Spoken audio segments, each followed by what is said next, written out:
السلام علیکم ورحمۃ اللہ وبرکاتہ۔ معزز ناظرین، اب ہم اس مقام پر پہنچ چکے ہیں جہاں ہم آپ کو یہ بتائیں گے کہ نبی پاک صلی اللہ علیہ وسلم کب اور کہاں پیدا ہوئے۔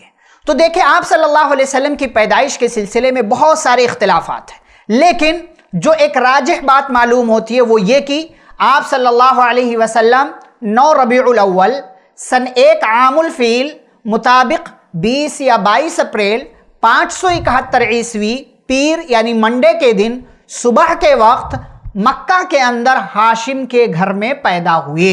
آپ صلی اللہ علیہ وسلم کی اس طریقے سے پیدائش ہوئی اور آپ صلی اللہ علیہ وسلم دنیا کے اندر وجود میں آ گئے۔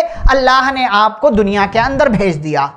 اور آپ صلی اللہ علیہ وسلم کی پیدائش کے حوالے سے بعض سیرت نگاروں نے کتابوں کے اندر یہ باتیں ملتی ہیں کہ فلاں اور فلاں چیز ہوئی اور یہ دیکھنے کو ملا، وہ دیکھنے کو ملا، لیکن ان سب روایتوں پر کلام ہے یا وہ ساری باتیں مشکوک ہیں، اس لیے ہم وہ باتیں ذکر نہیں کر رہے ہیں۔ آپ صلی اللہ علیہ وسلم جب پیدا ہوئے تو آپ صلی اللہ علیہ وسلم کی ماں آمینہ نے دادا عبد المطلب تک خوشخبری پہنچائی۔ دادا عبد المطلب آئے، پوتے کو گود میں اٹھایا، خانہ کعبہ میں لے گئے، اللہ سے دعا کیا، اللہ کا شکر ادا کیا اور پوتے کا نام محمد رکھا۔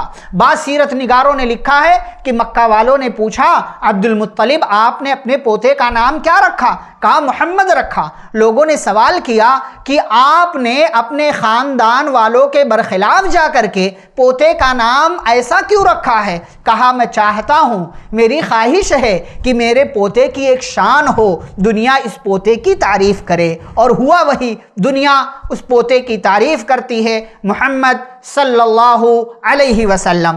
ماں آمینہ نے آپ کا نام احمد رکھا۔ کہاں سے یہ نام معلوم ہوا؟ تو بعض سیرت نگاروں نے لکھا ہے کہ خواب میں فرشتہ آیا تھا اور اس نے یہ نام تجویز کیا تھا۔ اس کے بعد دادا عبد المطلب نے 7ویں دن آپ کا ختنہ کرایا، اور بعض روایتوں کے مطابق یہ بات معلوم ہوتی ہے کہ دادا عبد المطلب نے 7ویں دن عقیقہ بھی کیا، لوگوں کو کھانا بھی کھلایا۔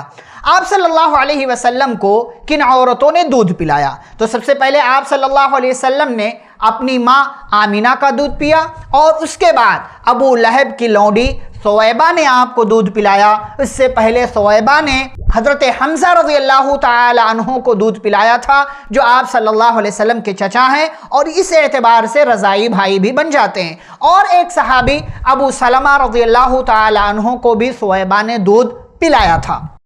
عرب والوں کا ایک دستور تھا کہ عرب والے اپنے بچوں کو ان کی عربی مضبوط کرنے کے لیے، ان کا جسم مضبوط کرنے کے لیے اور شہر کی بیماری سے بچانے کے لیے گاؤں دیہات کی عورتوں کے حوالے اپنے بچے کو کر دیا کرتے تھے، تاکہ وہ وہاں جائے، پرورش پائے اور وہاں جا کر اس کا جسم مزید مضبوط ہو جائے۔ اس اعتبار سے ہمیں حلیمہ سعدیہ کی یاد آتی ہے اور دائی حلیمہ کا تذکرہ آتا ہے۔ واقعہ مکمل اس طریقے سے ہے کہ بنو سعد کی کچھ خواتین جو طائف کی رہنے والی تھیں، وہ آئیں بچے کی تلاش میں کہ کوئی بچہ مل جائے، وہ اس کو دودھ پلائیں گی اور ان کے لیے کھانے پینے کا انتظام ہو جائے گا۔ حلیمہ کہتی ہیں کہ ہم لوگ جب نکلے تو میری گدھی جس پر میں سوار ہو کر آ رہی تھی وہ کمزور تھی، میرے سینے میں دودھ نہیں تھا، میرا بچہ دودھ نہیں پا رہا تھا جو کہ میری گود میں تھا۔ ہم مکہ کے اندر آئے، بچے تلاش کیے، اور بہرحال اخیر میں ایسا ہوا کہ ساری عورتوں کو بچے مل گئے، اور میں نے بھی عبد المطلب کے پوتے کو لے لیا جو کہ یتیم تھا۔ لیکن واپسی کا سفر ایسا ہوا کہ جو گدھی میری سب سے پیچھے چل رہی تھی وہ اب واپسی کے سفر میں سب سے آگے ہے۔ میرے سینے میں دودھ نہیں تھا، اس بچے کو ساتھ میں لے جا رہی ہوں، میرے سینے میں دودھ آ گیا۔ اس بچے محمد کو بھی دودھ پلایا اور اپنے بیٹے کو بھی دودھ پلایا۔ اپنے علاقے میں پہنچی، میرے گھر میں جو بکریاں تھیں ان بکریوں میں برکتیں دیکھنے کو ملی، میرے اپنے علاقے میں برکتیں دیکھنے کو ملی، اور ہمارا علاقہ سرسبز و شاداب ہو گیا، ہریالی آ گئی۔ ابھی تک قحط سالی جیسا ماحول تھا، لیکن اس بچے کو جب ہم لے کر کے آئے تو ہمیں اپنے آس پاس برکتیں ہی برکتیں نظر آ رہی تھی، اور اس طریقے سے دیکھتے دیکھتے 2 سال کا عرصہ مکمل ہو گیا، اور میں نے اس بچے کو دودھ پلانا بند کر دیا اور اس بچے کا دودھ میں نے چھڑا دیا۔ اس کے بعد حلیمہ سعدیہ نے کب اس بچے کو واپس کیا، اس کی ماں تک مکہ پہنچایا، اور پھر اس کے بعد کیا ہوا یہ انشاءاللہ ہم اگلی ملاقات میں ذکر کریں گے۔